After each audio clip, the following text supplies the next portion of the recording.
Selamat malam, Bapak atau Ibu dosen yang saya hormati. Saya di sini akan mempresentasikan rancangan latar belakang PKM GFK dengan judul Peningkatan Keterampilan Bahasa Jawa dengan menerapkan SDBD atau Sehari dengan Bahasa Daerah di seluruh SMA Surabaya. Pertama-tama, izinkan saya sebagai perwakilan kelompok memperkenalkan diri saya terlebih dahulu. Saya Kindi Asri Aziza, teman saya Kevin Setiawan, dan teman saya satunya lagi Alvin Andika. Di sini kelompok kami memilih judul Peningkatan Keterampilan Bahasa Jawa dengan menerapkan SDBD atau Sehari dengan Bahasa Daerah di seluruh SMA Surabaya karena melihat banyaknya remaja yang ada di sekitar kita yang sedikit demi sedikit melupakan bahasa ibu, seperti contohnya bahasa Jawa. Pada rancangan latar belakang ini terdapat beberapa bagian, yaitu antara kalimat utama dan kalimat penjelas. Di sini ada kalimat utama paragraf pertama, yaitu setiap negara pasti memiliki bahasa yang digunakan untuk berinteraksi dalam sehari-hari. Yang mana setiap negara pasti memiliki ciri khasnya tersendiri dalam menjalin komunikasi di negaranya tersebut. Yang kemudian kalimat penjelas pada paragraf pertama, yaitu komunikasi merupakan cara untuk berinteraksi dengan manusia lainnya, baik secara langsung maupun tidak langsung, yang mana komunikasi ini digunakan untuk menyampaikan arti kepada orang lain baik secara lisan, tulisan, gerakan tubuh, bahasa isyarat, dan lain-lain. Tanpa bahasa, manusia akan mengalami kesulitan dalam hal berkomunikasi. Selanjutnya, terdapat kalimat utama paragraf kedua, yang berisi bangsa Indonesia memiliki berbagai macam suku, ras, dan budaya yang ada di Indonesia pada setiap pulaunya, sehingga memunculkan bahasa ibu di setiap tempatnya.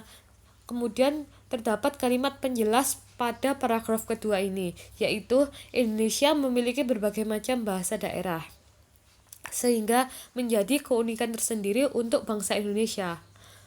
Bahasa daerah yang ada di Indonesia terdapat berbagai macam, seperti bahasa Jawa, bahasa Sunda, bahasa Minang, bahasa Bugis, dan bahasa-bahasa lainnya. Namun, tidak melupakan bahasa Indonesia yang mana pasti akan selalu menjadi bahasa pemersatu kita semua. Selanjutnya terdapat kalimat paragraf ketiga, yang berisi menurunnya masyarakat melakukan interaksi menggunakan bahasa daerah seperti bahasa Jawa. Hal itu terjadi karena seiring berkembangnya zaman, sehingga banyak kalangan masyarakat berpindah bahasa untuk berinteraksi dalam hal sehari-hari. Selanjutnya, terdapat kalimat penjelas pada paragraf ketiga, yang berisi di antara lain para remaja lebih sering menggunakan bahasa gaul dan bahasa asing, sehingga dapat menurunkan kualitas bahasa daerah terutama pada bahasa Jawa, yang mana menurut mereka menggunakan bahasa gaul atau bahasa modern terlihat lebih keren, tetapi hal tersebut secara tidak langsung dapat memunahkan bahasa Jawa. Selanjutnya terdapat kalimat utama pada paragraf keempat, yang berisi setiap SMA di Surabaya dapat menerapkan sistem SDBD atau Sehari dengan Bahasa Daerah dalam pelajaran bahasa Jawa, karena bahasa Jawa penting agar generasi muda mengenal identitas mereka sebagai orang Jawa. Selanjutnya terdapat kalimat penjelas pada paragraf keempat, yang berisi penelitian SDBD dilakukan untuk menjaga bahasa Jawa agar tetap lestari dan tidak punah, karena di dalam bahasa Jawa menyimpan banyak filosofi seperti sikap menghormati orang yang lebih tua, sikap santun dalam keseharian, dan sebagainya. Jadi dapat disimpulkan bahwa begitu pentingnya menjaga bahasa daerah yang dimiliki di setiap pulau manapun agar tidak punah. Demikian beberapa hal yang dapat saya sampaikan dalam presentasi kali ini.